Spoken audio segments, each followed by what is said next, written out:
Hello everyone and welcome to another video. My name is Francesco and what I do in these videos is help educate you about productivity tools and resources to help you move forward with your productivity.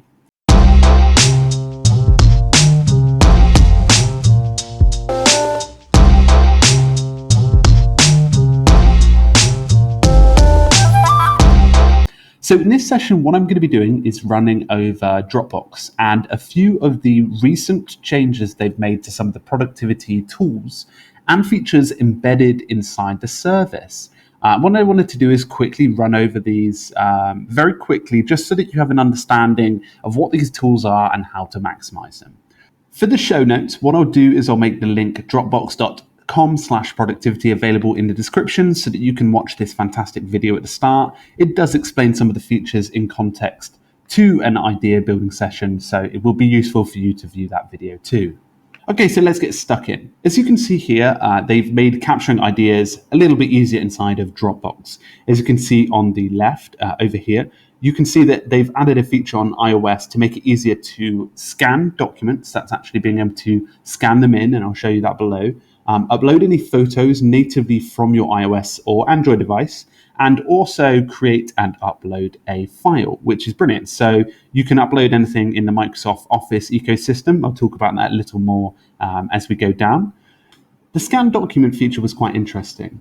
The one thing that they've added is the ability to scan in documents that aren't necessarily document. It could be a napkin sketch or something very small like that, a post-it note, or even a whiteboard.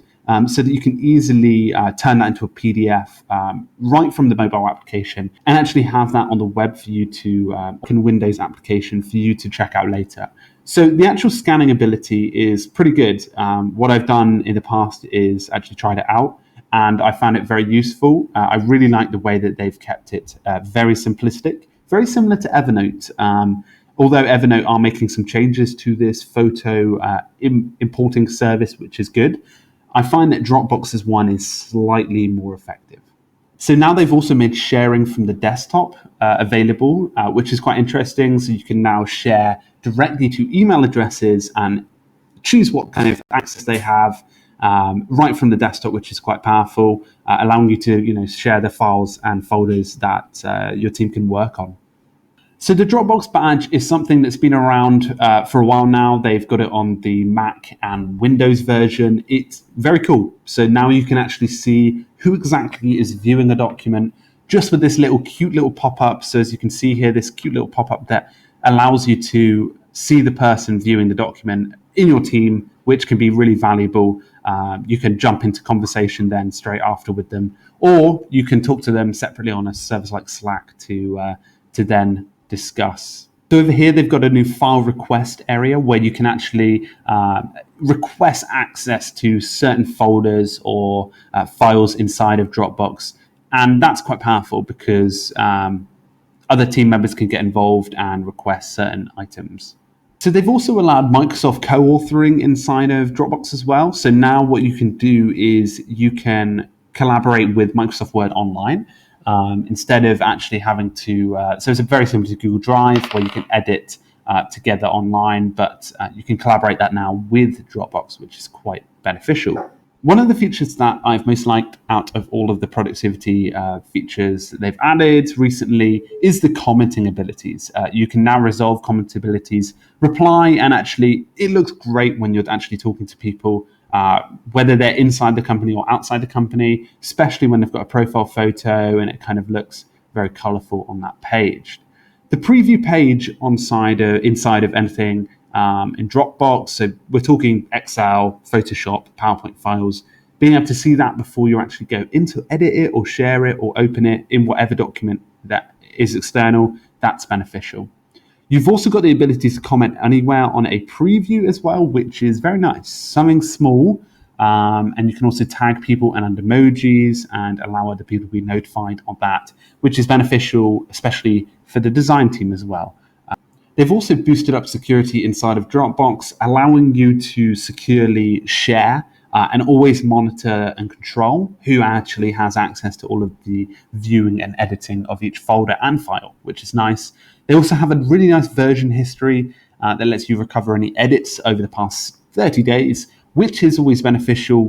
As you can see here, Dropbox are really trying to hone in, very similar to what Evernote are doing now. They've got a great service. What they're doing now is just making everything more refined. I can see Dropbox in the next couple of months making their service much more refined, trying to focus on the business end of things. So the kind of customers that are coming in that want it, Dropbox as a whole, for business services.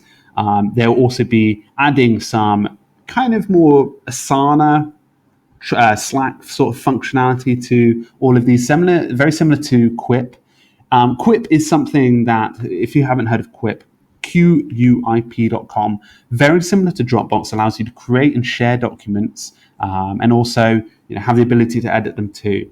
But what Quip is doing and focusing very hard on is trying to communicate, is allow people in the team to communicate directly with each other, so they have a direct messenger service. Very slightly similar to Dropbox, but Dropbox, I think, are going to be focusing a lot of attention into that area as they move into the business area of things. They'll also just be trying to refine the kind of offering for customers. Dropbox, again, is one of those services that will have a very broad range of products. Evernote has this problem as well, Scannable, we're talking Sketch as well, all of those sorts of applications, and food, Hello, all of those sort of sub-applications can get confusing for a consumer that is trying to keep things very simple. Dropbox, in their branding and in their work and in their presentation, have kept this very simple, but as they start to add a lot more applications for the consumer, we're talking the redesign of their Photos application and also the redesign of Paper, which is one of their newest features, very similar to Dropbox, very similar to Google Docs competitor, trying to kind of sort out your notes as you go across your day, because that's something that I think Dropbox lacks. But they just really need to make sure their message and their product list is very refined for a brand new customer, so that they don't fall into that sort of 80% rule with Evernote, so that 80% of the customers don't use all of the applications that certain service has, and only 20% those power users are actually using that. Anyway, I think that they've added some nice features. I hope that you found this useful. Please do go to dropbox.com/productivity to find out more. They've got a great video here. It's only about 1 minute 10 long, so not too long. So I hope you enjoyed this session. So if you haven't subscribed, please do subscribe. I put out useful sessions about Evernote, Todoist, Asana, Trello, all of those sorts of applications, Slack, etc. All of the productivity applications for you to use at work or in play or in personal life, anything you want.